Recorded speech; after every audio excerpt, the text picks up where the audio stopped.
ар күн сайын 30 күн бою шамдан кийин 5-каналда Мыктыбек Арыстанбек Орозодо 30 күн долбоору менен түз эфирде.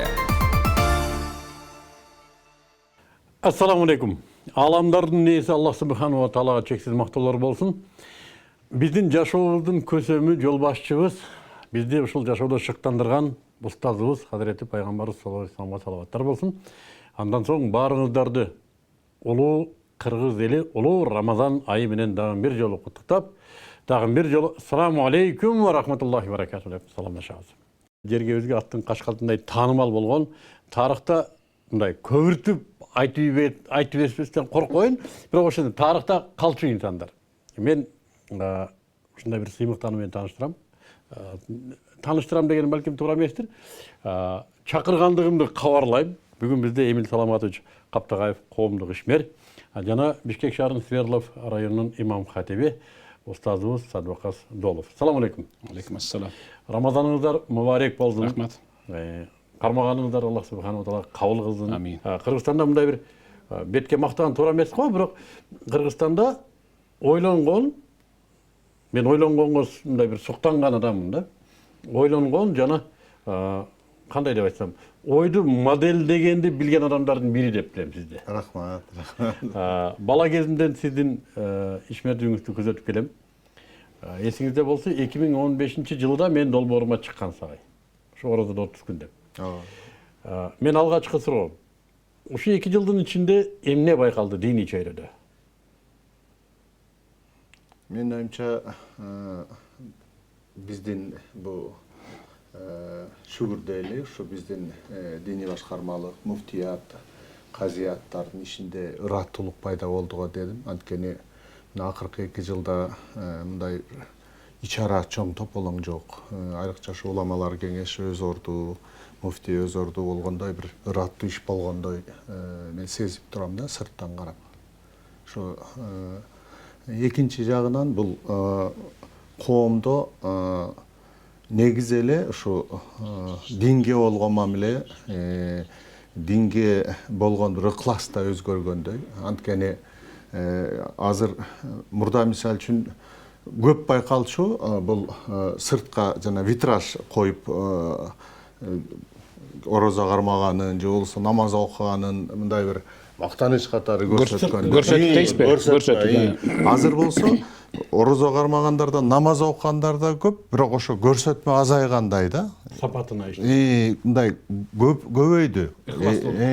Ыкластуу бу динге болгон, иманга болгон ыклас көбөйдү, бирок ошону мындай бир жарыя кылган, мындай бир ачык бир өзлөрүнө бир реклама кылган нерсе азайгандай шарт түзүлдү. Анан эң башкысы мен айтат элем, мына аны элдин баары айтып атат, ушу мамлекет башына ниети менен намаз окуган, мындай калп эле телевизорго айтып Кудай Кудай деп анан Кудайга жакпаган иш эмес, ниети менен намаз окуп, анысын дагы эле мындай ошол саясий реклама эмес, өзүнүн күнүмдүк жашоосу, күнүмдүк жүрүм турумундагыдай болгон ошондой сапаттагы адамдардын келиши да бул коомдогу чоң өзгөрдү. Мен өзү урматтуу телекөрүүчүлөр, Эмил абаны бекерден чакырбайм бул долбоорлорго, себеби бул киши Кыргызстандагы диний мамиленин, эл менен, диний чөйрө менен мамлекет ортосундагы өтө кылдаттыкты талап кылган мамилелер болот. Ошол мамилелерди башатында тургузган кишилер, адистер. Ошон үчүн Эмил абаны дайым чакырам. Устаз, сизге эмне байкалды? Ушул сизди да мен эсиңизде болсо 2015-жылы ушу Орозодо 30 күнгө чакыргам. Келгем. Эмне өзгөрүүнү байкадыңыз? Эмил аба айткандан башка дагы кандай кубулуштар байкалды? Өзгөрүү чоң. Кудайга шүгүр. Былтыркы жылга караганда быйылкы жыл десек, анда көп эле алыс кетип калабыз. Бул бизде күн сайын өзгөрүү болуп атат. Күн сайын өзгөрүү болуп атат, Кудайга шүгүр. Мен бир нерсени эстесем, аябай сүйүнүп, бирок ошонун экинчи тарабын өз көзүм менен көргөндө жүрөк канайт да. Бизде өсүү болгону менен ага амал кылуу кыйын болуп атат. Hazret Abu Bakr мен Умар ыйлашкан эле. Биз Куранды жаттай албай аябай кыйналчубуз, бирок жаттаганыбызга амал кылып жашап кете алчубуз. Бир доорлор келет, Куранды жаттап алуу өтө эле оңой турат. Бирок аны жашоосуна сиңирип, аны менен жашап кетүүсү аябай татаал болот деген да. Бизде ошол Куран менен жашоо, орозо менен жашоо деген нерсе бир аз аксап атат. Орозо туткандар көп, бирок орозодон сабак алгандар аз болуп атат да. Мен ошол аксатып атат. Ошол кайгыртып атат. Сабак берчилер барбы бизде? Сабак берчү Рамазан өзү. Сабак берчү Рамазан өзү, анткени пайгамбар айтканда, сен орозо болсоң, сени бирөө тилдесе, акарат кылса, жакаң асылса, аны мен анакы негатив жооптошпо. Мен орозомун деп тилиңдин да орозо экендигин ага билгизип кой деген. Рамазан өзү сабак берүүчү мугалим, анткени Рамазан ал мугалим айы. Сабак берүүчүлөр көп, балким сиз сабак берип атасыз. Эмил Бөгөй сабак берип атат. Мен сабак беришим мүмкүн буюрса. 5 канал сабак берип атат азыр мисалы ушинтип. Көптөгөн жерлер Кудайга шүкүр. Рахмат. Эске сала кетели. Бизди 30 күн бою ушу аянтыбызга келген конокторубузду сыйлоо үчүн биздин партнерлорубуз бар. Бул Леско суусу, Аль-Халел эт жана колбаса азыктары жана Ратана шириндиктери. Булар биздин мындай ажырашкыс 30 күн бою партнерлорубуз.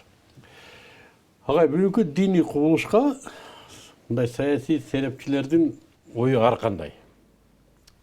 Мен ачыгын айтайын, мен алардын оюна кээде ишене да бербейм да.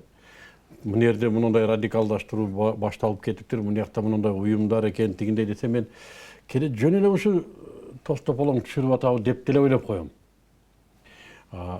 Сиз канткенде да бийлик адамысыз. Мамлекеттик ойду көтөрүп жүргөн адамсыз. Бизде, Кыргызстанда, башка жакта айтпай элем, Кыргызстанда диний радикалдашуу коркунучу барбы? Албетте бар. Бул муну таанууга болбойт. Анткени бул динге ар кандай адамдар кирет. Түшүнгөн адамдар, түшүнбөгөн, анан түшүндүргөн кишилер да ар башка. Маалымат булагы да ар башка. Анан эң көбү ошо радикалдаштыруу жаш жаңы динге кирип атканда ошо бир жанагы чалараак молдолор негизи кеси айтышат. Чоң молдолор жумшак айтат да көп нерсени.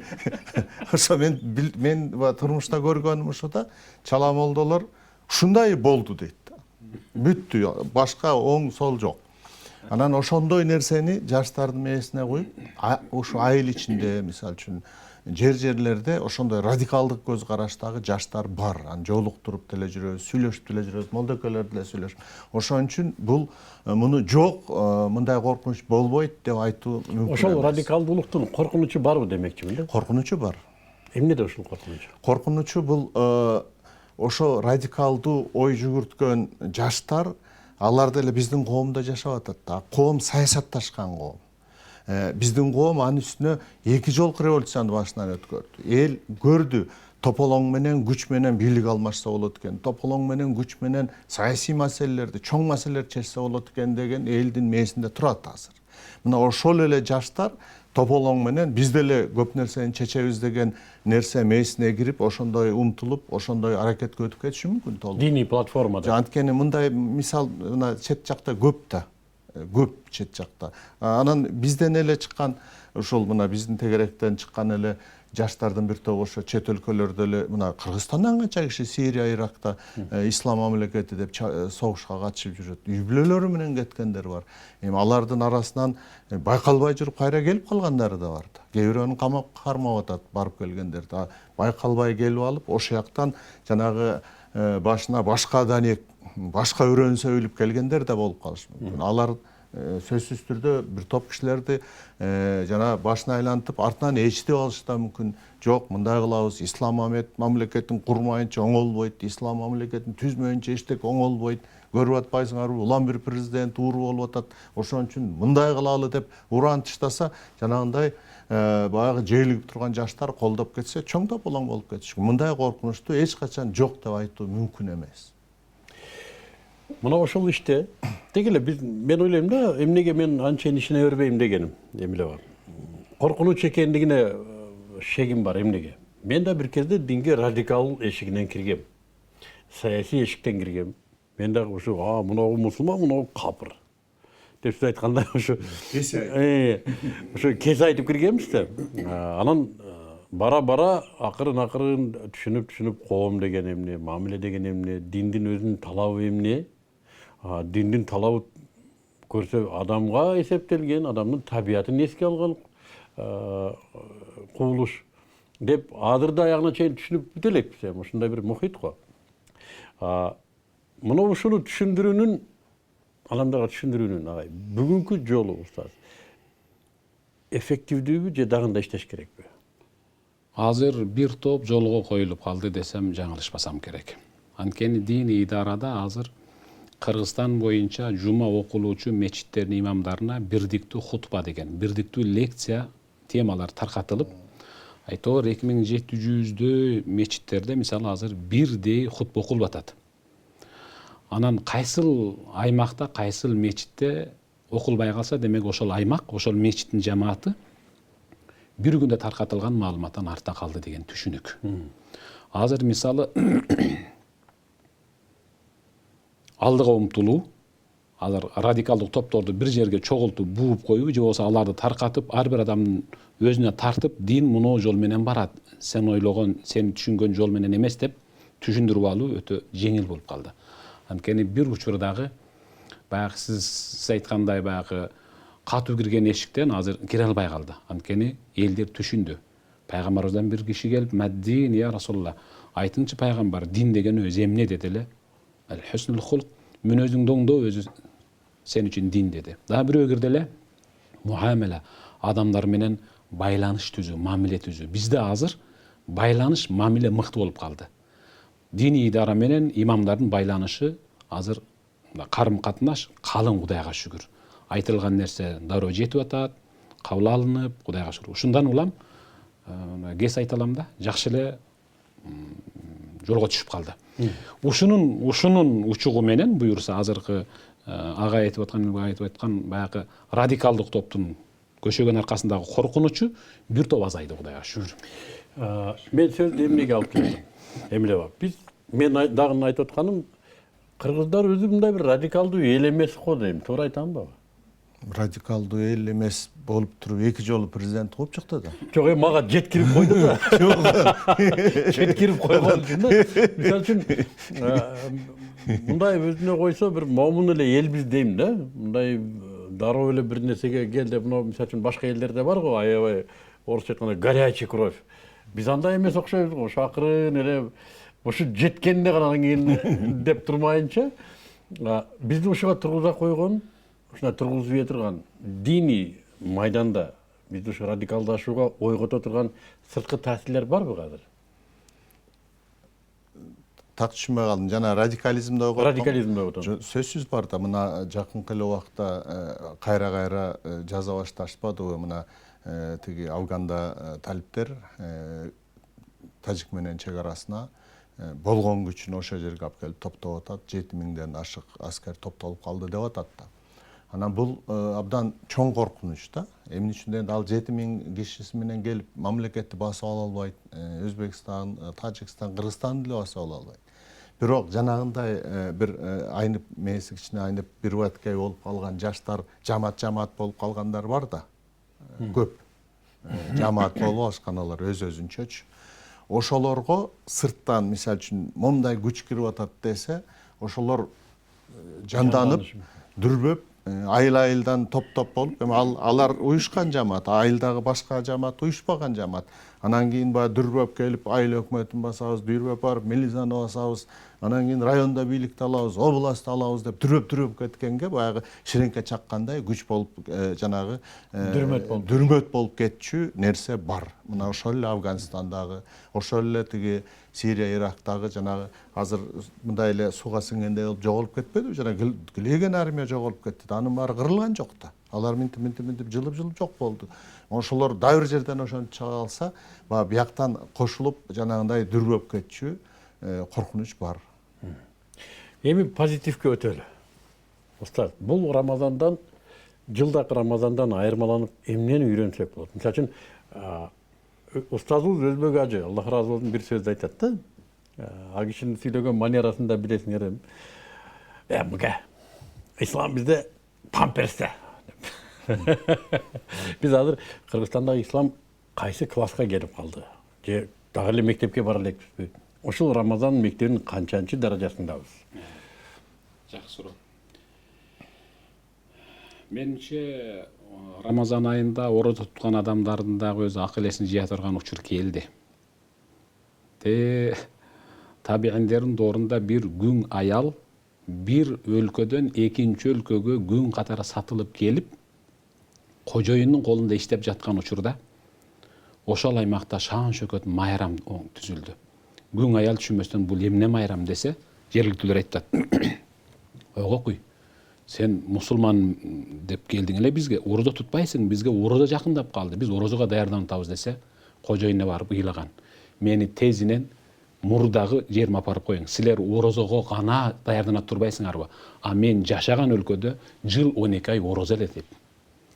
Биз качан Рамазан, анан Рамазан эмес экени билинип калган учурда биз жогорку класс, эң жогорку деңгээлге жеттик дейбиз.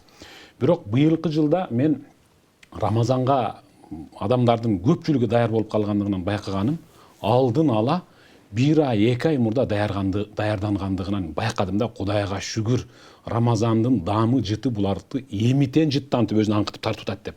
Бирок 2 сабак алмайынча биз эч качан кийинки Рамазанда дел ушинтип эле өтүп кетебиз. Мен дайым айтып келем, Рамазанда оор тийчү 2 иш бар, оор тийчү 2 сөз бар. Бири хижрат, экинчиси жихад деген. Хижрат деген бир мекенди, киндик кан тамган жерди таштап, экинчи жерге барыш керек. Пайгамбар Макканы таштап Мадинага барды да. Биз азыр ыйык Рамазан айда сөз түрдө Аллахка, коомго, өзүм өлкөмө, чөйрөмө, өзүмө, үй бүлөмө, досторума жакпаган жаман кылык жоруктан көчүп, Аллахка жаккан мыкты мүнөзгө өтсөм, мен ошондо ыйык Рамазан айдан 2-чи, 3-чү, 4-чү класс же баскычына өттүм деп ишенсем болот. Көчүү. Көчүү бул. А кийинки оор тие турган сөз ал жихад.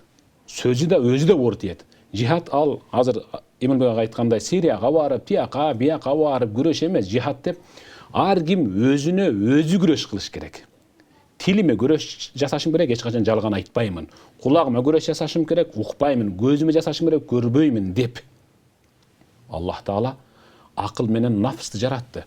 Акылды айтты, бери кел деди эле жаратканда, келди Алланын алдына. Кайра барып тур деди эле, турду. Нафсты жаратып туруп, кел деди эле, келбеди. Ордундан жыл деди эле, жылбады. Аллах айтты.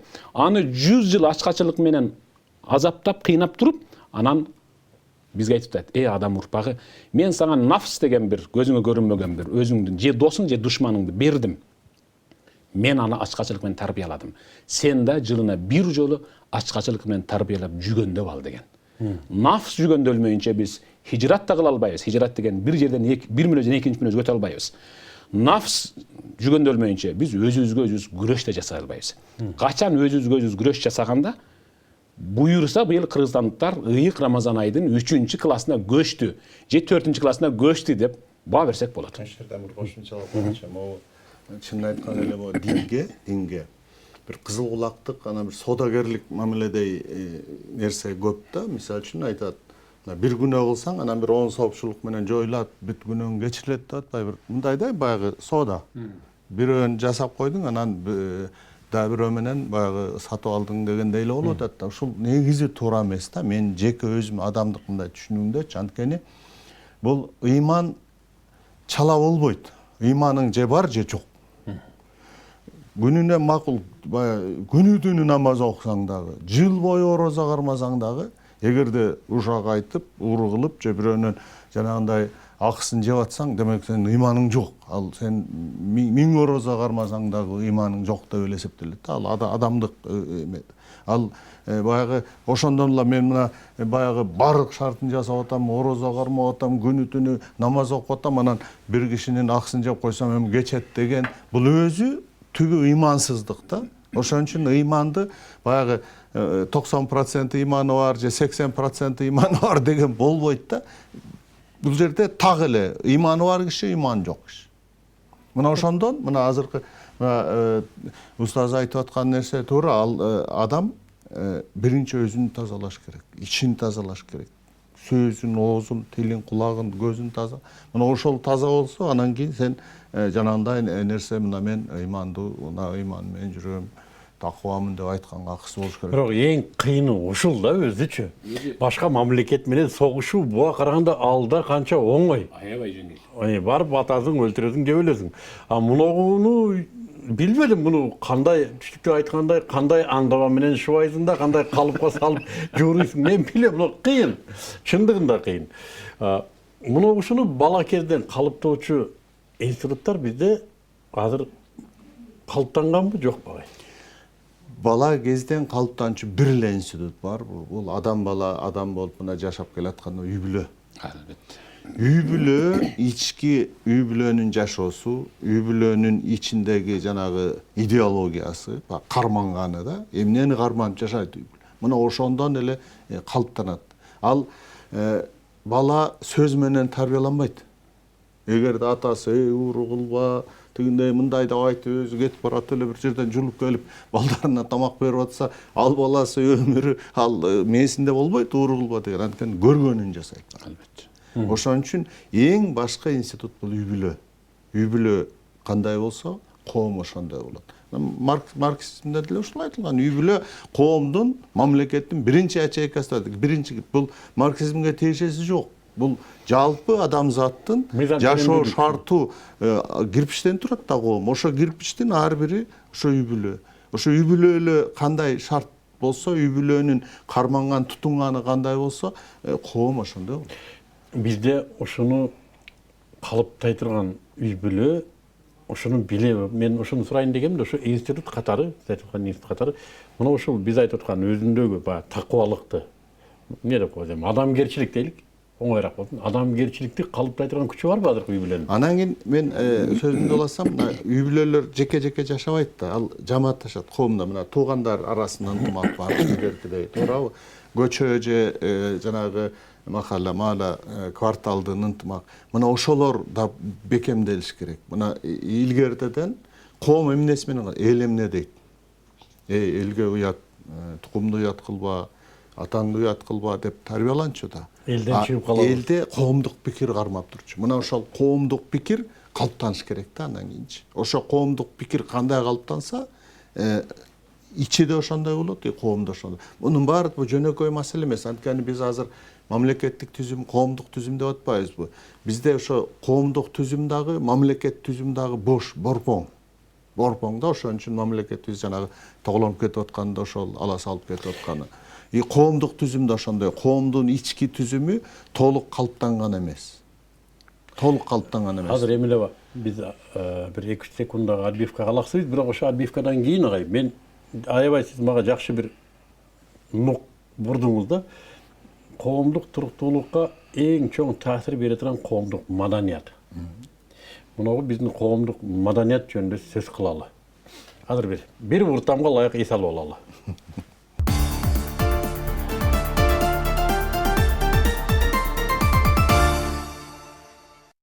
Коомдук ишмер Эмил Саламатович Каптагаев агайыбыз жана Бишкек шаарынын Сверлов районунун имам хатиби устазыбыз Садыбакас Доолов.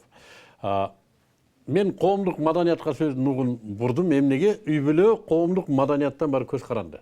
Үй бүлөдөгү тарбия, үй бүлөнүн идеологиясы шарттуу айтканда ошо көчөдөгү коомдогу маданияттан эмет бар бир. Бүгүн биздин коомдук маданият эмне болгон маданият? Бул мусулман маданиятыбы, светтик маданиятпы, батыш маданиятыбы, Кытай маданиятыбы? Бул эмне болгон маданият бүгүн? Муну илимде маргинализация коет. Өтпө. Өткөл жерде турган. Же аякта эмес, же биякта эмес, же тиякта эмес. Орто жерде бараткан маданиятта биздики ошон үчүн калыптанган, турукташкан, мындай азыркы коомдун толук маданияты ушундай деген маданият калыптана элек. Даже мына Бишкек шаарын алалы. Кандай шаар болсун, шаардык маданият болот. Мына биз кичинекей кезде Бишкек кичинекей шаар болчу, шаарга баратам десе, дарданчыбыз тура, кийимиңди, бар жогунду жасанып түзөнүп алган келесиң да шаарга. Азыр Бишкекке даярданбай эле келсең болот. Анткени айыл менен Бишкектин айырмасы жок. Туура? Эчтеке айырмасы жок. Айылдыктар ошол айылдыктар басып кетти. Жок, кептин баары ошондой. Ошол эле сыяктуу айылдын өзүнүн маданияты бар. Шаардын өзүнүн маданияты бар. Бардык нерседе маданиятта иштеген маданият, жашаган маданият, баскан турганын баары маданиятта. Ошон үчүн коомдо дагы биз совет доорунан эмесибиз да продукты мына ошондон чыкканбыз. Андан кетип баратабыз да, толук аяктан кол үзө элекпиз. Анан кийин батыштын жана либералдык демократия, жана эркиндик деген коомуна деп ошол жака серпилип, аяктында бир топ нерсесин чапчып калдык да кармалапчы. Аякка жеткен жокпуз. Анан өзүбүздүн илгерки мына калыптанып калган ислам маданияты бар, ал ичинен жаңы өсүп келатат. Мына ошонун баары биригип азыр мындай кошмо аралашма маданиятта, аралаш. Үй бүлөдө кайсы маданият болду ошондо? Үй бүлөдө биз эң башкысы биздин традиция, жанагы традиционный нерсени калыптандырыш керек да. Үй бүлөдө атасы болуш керек. Атасы үй бүлөнүн башында туруш керек. Атасынын авторитети болуш керек. Анан ошентип баягы мындай үй бүлө курулат да. Азыр үй бүлөдөгү маданиятта тескери болуп калган. Анткени мына журналисттер өзүңөр эле куудулдарды айтып келатат. Тарбиянын баары эмнеден? Мына үйдө тарбия кандай болот? Атаң айта берет. Ал келесо, ал эмне билмегеле дегенден тарбияланып атат да, туурабы? Атасы өзү чындап эле билбейт да, бир нерсе болсо апаңан сура дейт. Жок, кеп ошондо болот да. Кеп калыптаныш керек да ушунун баарычы. Үй бүлө маданияты бул үй бүлөдө ата эненин авторитети болуш керек. Эненин ыйыктыгы, атанын авторитети болуш керек. Ошол жок да азырчы. Эми бардык жерде жок эмес, бирок негизинен жок да. Эмнеге ата авторитет эмес азыр үй бүлөдө? Мен агайдын айтканына кошулам. Баятан бери сөз кылып аткан маданият, ал бизде сабатсыздык маданияты бар үй бүлөдө. Үй бүлөдө бизде бар маданият, бирок сабатсыздык маданияты бар. Караңгылык. Караңгылык. Азыр агай айткан Бишкек менен айылдын айырмачылыгы деп атпайбы? Айылда береке бар. Бирок надандык бар, сабатсыздык. Шаарда илим, билим бар, бирок зулум бар. Ошол себептен ар кимиси өзүнүн окшошун жынсын тартып алат. Шаардагы билим айылдагы берекени өзүнө тартып алат. Айылдагы маңдай акы бешенетер менен чаап өстүргөн картошкасын капка салып шаарга алып келет. Анткени шаарда сабаттуулук бар болгондугу үчүн алып келет, берекени тартат. Айылдагы сабатсыздык шаардагы зулумду тартып алат өзүнө. Мытайымдык. Ошон үчүн бизде илгертен ата энебизден сөз калган. Шаар көргөн эчкиден корк деген. Шаардагы зулумдукту айылга тартып алат. Аталардын сабатсыздыгы, билимсиздиги балдардын маданиятсыздыгына алып барып атат. Азыр айткандай, Гермур айтышып эле, мурда урушса ата энелер аркы үйгө барып ичинен култуп алып, анан акырын урушчу экен. Азыр ошол дасторкондун айылынын астында чыныгар сынып кетиши мүмкүн да. Мына ушул чыныгы маданиятсыздык, сабатсыздык маданияты. Кудай сактасын. Балдардын сабатсыздык маданиятына ата менен эне себепчи болуп атат да. Бул жөнүндө пайгамбарыбыз мындай деген. Силер бир дооруга келип жашап каласыңар. Башка дин өкүлдөрүнүн маданиятына сиңирип, сонуркап жашайсыңар. Бирок өзүңөрдө ошол учурда ислам, ыйман калыптанып калган өзүңөрдүн үрп адат, каада салттагы маданиятыңар бар болчу. Анан башка дин өкүлдөрү түлкүнүн, кашкулактын ийине башын салып жашаса, силердин башыңар батпаса дагы тигилер салып атпайбы деп баары бир күн башыңарды салып көрөсүңөр деген. Ээрчип каласыңар. Анан ошондо сахабалар түшүнбөй, Алланын элчиси айтыңчы, ким жөнүндө сөз болуп атат? Яһудилер, христиандар. Анан мен силерге ким жөнүндө сүйлөмөкмүн? Еврейлер, христиандар жөнүндө. Биздин өзүбүздүн азыр агай айткан илгерки ата бабаларыбыздан калган ыйбалуулук, урмат, сый, кечиримдүүлүк деген динге шайкеши келген мыкты маданиятыбыз каныбызда кадимгидей жүрүп турбаса, анда сөз түрдө биз азыр ошол сырткы батыш чыгыштын маданиятын сиңирип алабыз. Сиңирип деле калдык да, бир топ сиңирип деле калдык да. Азыр айткандай, бир топ мындай бир сөз менен айтканда, биз баш айлантма маданиятта жашап калдык азыр. Баш айлантма. эми аны каада салт өзүбүздүн үрп адат нарк насилдеги маданият менен ислам маданияты менен журулуштуруп алып чыгып кетпесек биз ушул баягы балчык маданиятта калып кетебиз, Кудай сактасын. Ошону кантип ишке ашырса болот эмилеба? Агартуу, талим, мектеп, Балдар бакчасы. балдар бакчасынан башташ керек. Мына эң башкы тарбия. Мына азыр бир нерсе айтайын. Мына Союз убагында баарыбыз күпөлөктөгөн нерсе, могу шаарда жашаган балдар орусча сүйлөп, орусча тарбияланып калып, анан баягы орусташуу болуп атат, анан кыргыз тилин билбей калып атат деп атчыбыз да. Азыр мына бүгүнкү күнү мына ошол орусташуу Советтер Союзу убагынан 100 эсе көп болуп калды. 100 эсе көп азыр. Анткени Союз убагында Бишкекте 20-22% кыргыз жашачу, ошонун бир 16-18% туруктуу жашагандар, калганы студенттер. Анан ошо орусча тарбияланган балдар азыраак болчу. Азыр Бишкектин тегереги болуп миллиондон ашып кетти. Ошонун бир 800-900 миңи кыргыз да. Ошо кыргыздардын ошондо 5тен бири ушу Бишкектин тегерегинде жашап атат да. Мына ошол могу шаардын четинде алкак жаңы конуштарга барып, көчөдөн ары бери бассаң, ойноп аткан балдардын дээрлик бар орусча сүйлөп ойнойт. Ошондой.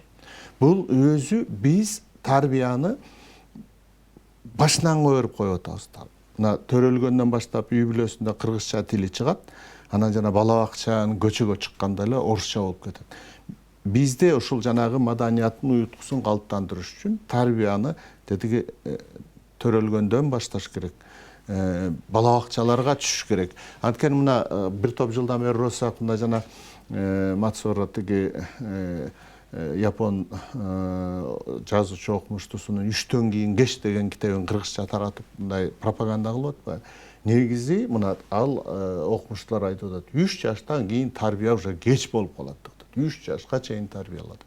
Мына ошон үчүн азыр эгерде биз коомду түптөйбүз десек, ошо тарбиянын баарын тең мектеп жашына чейинки балдарга мамлекет бүт күчүн салыш керек. Мына миллиард доллар алып жол же болбосо электр станция кургандай эле ошондой эле миллиард доллар тиги бирөөдөн карыз алсак дагы ошо мектеп жашына чейинки балдарды тарбиялоочу бала бакчаларды, окутуучу жайларды куруп салып, колдон келишинче ошол жана мектеп жашына чейинки балдардын дээрлик баарын ошо жерден баягы тарбия уюткусун бергенге аракет кылыш керек. Анан ошол жерде жанагы ыйман маселеси, адеп маселесинин баары ошол жерде бул айтып эмес, күнүмдүк тарбиясы менен мээсине биратоло сиңиш керек. Көрсө бул 5 жашка чейин кыргызда деле макал бар илгери. Бала 7 жашка чейин акыл үйрөнөт, 7ден кийин арамдыкты үйрөнөт деп айтылчу да илгерде. Мына ошол акыл үйрөнчү кезинде акыл үйрөтүш керек экен. Мен бир нерсе оюма келет да, азыр мамлекет колунан келген бардык ишти кылып, бала бакчасынан ушул нерсени кылса да эмилеби? Ата эне үйдө орусча сүйлөп атпайбы? Өзү айылдан чыккан мага ошон кашеки орусчаны деп түшүнбөйт, бирок орусча сүйлөйт. Үйдө ата эне орусча сүйлөйт. Анан мамлекет аны кыргыз кыла алабы? Жок, башынан баштаса ошо кадрлар барбы кай бизде? Кадрлар бар. Бирок ошолорду жанагы ыраатка салып, кайра окутуп, жана методологиясын бериш керек. Анан мына Азмалбек айткандай, методологияда бул биздин 1000 жылдап келаткан бул исламдашкан деп эми айтсаң дагы исламдашууну чакырып атат дейт. Негизи ислам менен шайкеш келген өзүбүздүн маданиятыбыз, өзүбүздүн бир адебибиз болгон да. Мына ошону коюш керек да. Ошону мындай деп айтсак болобу? Исламдан чыккан маданиятыбызды. Жок, исламдан чыккан деген бул мына ислам эми кыргыз болгондон кийин эле келди да. Ал кыргыздар исламга чейин деле кыргыз болуп жашаган. Бирок ошол жана кыргыздын жашоо ыңгайы, өзүнүн жанагы жашоо философиясы бул исламга эч жеринен каршы келген эмес да. Мына табигатка кыргыздар эч качан мындай бир зулумдук же болбосо мындай жырткычтык мамиле кылчу эмес. Мына көчкөндө дагы ошол айтып аткан, көчүп атканда журтуңду тазала, монда эчтекени калтырба деп мунун баары бар да, туурабы? от жаккан жериңди, гүл төккөн жериңди Мен бар. ушуну айтам да Эмиле кечиресиз. Ушул жакынкы эле ушу 10-кылымдан пайда болгон исламдан алынган маданият деп ойлойм да. Себеби ага чейинки маданиятты менимче бизде жок. Ошондо болгонбу бул маданият ага чейин? Бул менин өзүм жеке пикирим, балким туура эместир. Себеби мен макал лакаптарды, манас эпосы, биздин бүт тарыхый бизге жеткен маалыматтарга карасам, исламга ушунчалык таң калаарлык каршылыгы жок. Таң калаарлык кээде генезисте болуп кетет да. Мен илимий ишмер болгондун үчүн далилдей албайм, бирок туюмумда сезем ушул исламдан алынган депчи. Анан эле келип окумуштулар жок, кыргыздар өзүнчө параллельно ушундай. Жок, бул адамдын мындай да ислам деле бул ошо адам заты адам зат болуп жашоо ыңгайын берип атат да, туурабы? Ал аны ага чейин адамдар андай эчтеке билбей эле жапайы болгондон исламдан кийин эле адам болуп калган туура эмес. Бул кыргыздардын жана дүйнө таанымы исламга каршы келген эмес. Ошол эле мына исламга чейин кыргыздар көп кудай, мына мисалы үчүн Сибирде жашап жүргөндө макул отко сыйынды, жанагындай шамандар, эмелер, эмне деп коет, бакшылар, бүрүлөр болду. Эми алардын саркындылар азыр деле эсте бар дечи. Бирок жанагы бир теңир деп, бир кудай деп калган убакта ислам келгенде экөө каршы болбой калды да. Мына Кудай бир деген, Кудай бир, туура, Кудай. Рахмат ага. Мен өзү чынын айтсам талашкым келбейт ушу Рамазанда. талаш. Менин аянтымда агай, эм кечиресиңер, эгерде мен балким туура эмес оюмду айтып аткандыр, балким меники бир Кудай билет. Но мага ушул исламдан алынган деп ойлогонум мага ыңгайлуу. Мен өзүмө. Балким. Эми биздин акыркы мүнөттөрүбүз ушу аянтта Эмилева. Эркин микрофон, устаз эркин микрофон, эл журтка Рамазанга айта турган оюңар, дегиле оюңар эркин микрофон.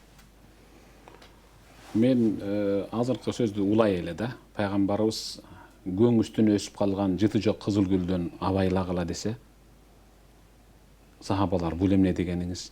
Я Расул түшүнбөй атат, түшүндүрүп сүйлөсөңүз десе. Тарбиясы тайкы, адеп аклагы начар үйдө тарбияланып калган, келбети келишкен сулуу кыздарга үйлөнбөгүлө. Анткени алар силерге мыкты бала төрөп тарбиялап бере албайт. Аны менен силер урук улап кете албайсыңар дегенде бир сөз менен айтканда. Баягыдан берки сөздүн жыйынтыгы. Ошол себептен мен өзүбүздүн эртең келечегибизди мыкты көрө турган болсок, анда эне менен атанын мыктылыгынан баштай турган болсок, анда биз мыкты коом болобуз. Биз эски элбиз, ошону болген калабыз буюрса. Барыңыздарга ыйык Рамазан ай куттуу болсун. Кудайым ушул баягы мен айткан хижрат менен жихадты катуулата бериңиздер. Биз эң улуу элбиз буюрса. Агай. Мен деле каларым мына ушул бул Рамазан биз үчүн дагы өзгөчө Рамазан айы болуп атат. Анткени бул мына 10-жыл ага чейинки революция болуп, улам ала салып келип, улам жаңыланууга баратканда, мына быйыл жылдын жаңырышы менен коом дагы бир чоң үмүт пайда болду коомдо. Коом дагы тазаруу жолуна, дагы жаңыланып, мунун өзү ошо коом улам бышып баратканынын бир эмеси да. Мына ушундай шартта мына Рамазан айында туруп атабыз. Мен кааларым ошо коом таза болсун. Коомдо жашаган ар бир адамдын ниети, иши таза болсо, анан келечек болот да. Анан айтканыбыз бир, оозубуздан Кудай түшпөй, анан кылганыбыз тескери болсо, бул мына такыр эми мен Кудайга да жакты да өтүшүбүз керек окшойт да. Ошондой окшойт. Ошон үчүн мен кааларым ушул айда тилеген тилектин баары кабыл болсун. Киши жаман тилек тилебейт. Ушул айда айткан берген дуалардын баары кабыл болсун. Эң башкысы эл ичи тынч, ошо элибизде кең келечек болсун. Айтканыңыздар келсин. Эмилева, мен чындыгында сизди көргөнүм өтө кубанычтамын. Ушул аятта дагы эле күйлүү, күчтүү, баягы илгерки кайратыңыз бар экенин дагы көрүп аябай кубандым. Устаз, сизди көргөнүмө да өтө кубанычтамын. Алла разы болсун. Мен ойлойм кээде ушу эл деп жүргөн адамдарга убакыттын таасири тийбейт окшойт депчи. Ошон үчүн силердин да үй бүлөңүздөргө Аллах Таала тынчтык берсин. Амин. Орозоңуздар кабыл кылсын, ибадаттарыңыздар кабыл кылсын, батаңыздар кабыл кылсын. Биздин атайын силерге камдаган белектерибиз бар. Мен мындай туруп алгым келбей атат ушуну. Кетип барат эле алып кетели. Биз али мусулман элинин ушу бир адаты бар го эми. Белек бермей. Ушу белегибиз силерге бул биздин халал эт азыктарынан суусундуктар леско деген жана аратана деген сонун бир шириндиктер ооз ачып коесуздар, саалык кылып коесуздар. Урматтуу Кыргызстан, ушуну менен бүгүнкү ишибиз дагы орозодо 30 күн аянтында аягына чыкты. Бүгүн бизде конокто коомдук ишмер белгилүү агаларыбыздын бири Эмил агай болду. Эмил Каптагаев болду, Эмилбек Каптагаев жана устаздарыбыздын бири Садыбаказ Долов болду. Биз бүгүн жалпысынан дин жөнүндө сүйлөштүк. Деги эле күн сайын ушул коомдо диндин тегерегинде эмне маселе бар ошол жөнүндө сүйлөшөбүз. Эртең дагы кызыктуу адамдар келет, кызыктуу устаздар келет. Көрөлөктөрдүн баарына эскертиңиздер. Бизди көрүштүн түз эфирде көргөнгө үлгүрбөгөндөр жана башка региондогулар болсо, YouTube'да Мыктыбек Арыстанбектин каналынан көрсөңөр болот. Assalamu alaikum.